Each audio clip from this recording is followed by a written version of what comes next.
So hi guys, welcome back to my channel and I'm back again with another really interesting coding interview question video. Guys, this is a medium level question in Leetcode. It is one of the top interview questions asked in multiple companies and today we are going to solve it right here in this video. And guys, as you know that I do a lot of programming and coding related content, and if you like my content and you want to support me, then please do subscribe to my channel, hit the bell icon for further notifications. If you like this video, then please give it a big thumbs up and share it with your friends as well. If you have any questions, comments, suggestions, feedback for me, then please put them in the comment section below. I would definitely address them as soon as I can. Now without delaying this video any further, let's get started. So first of all, let's read the problem statement. The problem statement is called as longest substring without repeating characters. So basically we are given a string and we have to find out the longest substring in which there are no repeating character. So for example, here you can see that I can say that the substring ABC is a string without any repeating characters, but as soon as I add A into it, this A becomes a repeating character. So that's why the longest string is having only 3 characters here, A, B and C, and our output is 3, which is the length of the string, and the value of the string is ABC. Similar example is here, the input is B, B, B, B, B. So the output is 1 because there is only one character in a non-repeating substring and that character is B, so that's why the output is 1. In the third example also it's similar. The answer is WKE and the length of WKE is 3, so that's why we return a value of 3. This is an edge case that if the string is empty then just return 0. The constraints are the length of the string, which varies from 0 to 5 into 10 to the power 4, and it only contains English letters, digits, symbols and spaces. Okay.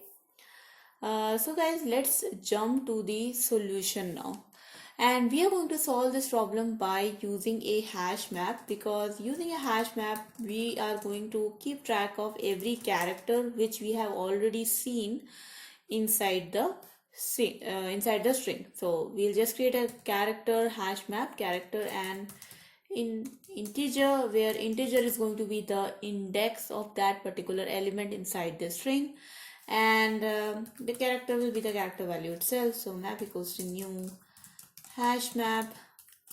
Now we will create two variables, start, and we will create another variable which is called as length, and let's initialize both the variables as 0. So this start variable is going to denote the starting of the string, that is the starting of the substring, the starting index, and length is going to be the length of the substring. So let's start iterating the string now. So for integer I equals to 0 to I less than s dot length and I plus plus. So now guys, once we start iterating a string, first of all just you have to find out the character of a string. So what you can do is you can just use a method called as char@. So first of all I will check using this char@ method that if map dot get s dot char at I.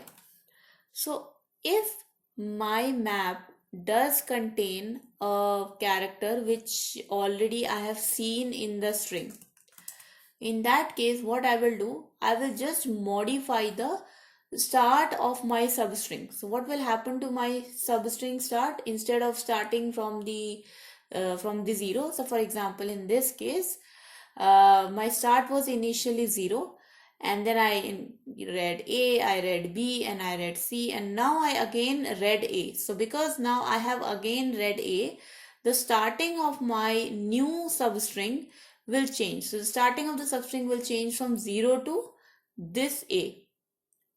So what we will do, if that particular character is already found, then start becomes equals to the maximum value. So if the start value is already ahead, then it will remain the same. But if the start value is smaller than the index of that particular repeating character, then we will just use the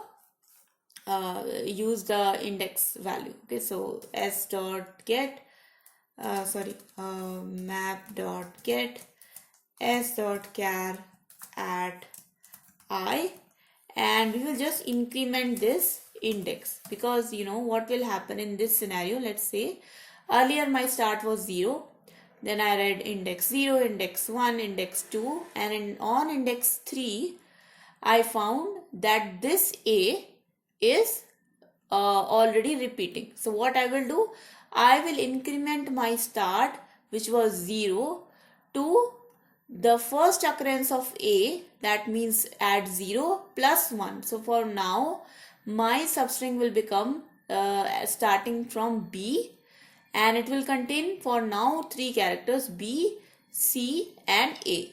Okay. So now instead of 0, instead the start pointing to 0, now my start will start pointing to B. Okay. Or index number 1.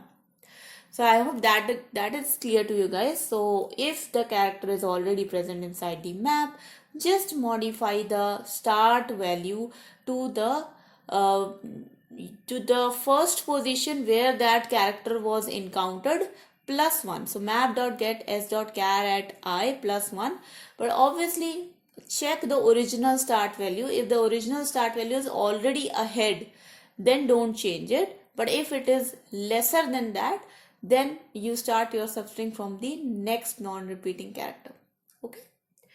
So after that is done, guys, what we are going to do, we are going to change the index of that character, or if that character is not present, if this if condition was not fulfilled, then just add that character with the particular I. Okay. So map.put s.char at I and I value, and then we will also modify the length character. So what is this length character? This length character is again going to be the map.max, the original length. So if the original length of the substring is already high, then we can just keep it to that. If it is lesser than the new substring length, how we will calculate the new substring length? So we already have the start variable, which is the starting of the substring, and we have the I variable, which is the current ending of the substring. So what you will do, you will do I minus start plus 1, and this will become the total length of your new substring. You will keep modifying this length variable in this for loop unless we reach a point where all the characters are traversed, and finally the length variable will be having the maximum length of the non-repeating character substring. So just return this length variable now, and now we will run this code to see if this actually works or not. And I hope this works, but no, there is a compilation error. So integer cannot be converted to boolean, which is fine. So we can just write here not equals to null. Okay. So my bad. I could have used another thing called as contains key. So maybe you can use that, I think. So if map.contains key s.character, I think that will be much better. Yeah. And you can see, guys, that my code result matches the expected answer. So let's submit this code, guys, and let's see if it actually works or not. And yes, guys, you can see that this actually got accepted. Now let's discuss the solution a little bit further. In our submission details, we can see that the runtime and the memory distribution is pretty much acceptable. Here we can see that if the length of the string is n, in that case my for loop is running n number of times, so the time complexity comes out to be order of n. And if the length of the string is n and every character is non-repeating, then we can simply say that the length of the map will also be n characters. So in that case, the memory consumption is also order of n. So pretty much we try to solve this problem in a optimal manner. And that was the video, guys. I hope you guys enjoyed this video and your coding practice became a little bit better. And if you do like this video, then please give this video a like, share, and do subscribe to my channel. Hit the bell icon for further notifications of my new videos. I post here videos every day from Monday to Friday. And guys, if you have any questions, comments, suggestions, feedback for me, please put them in the comment section below. I would be happy to address them as soon as I can. And thank you so much for watching, everyone. Until next time, bye bye.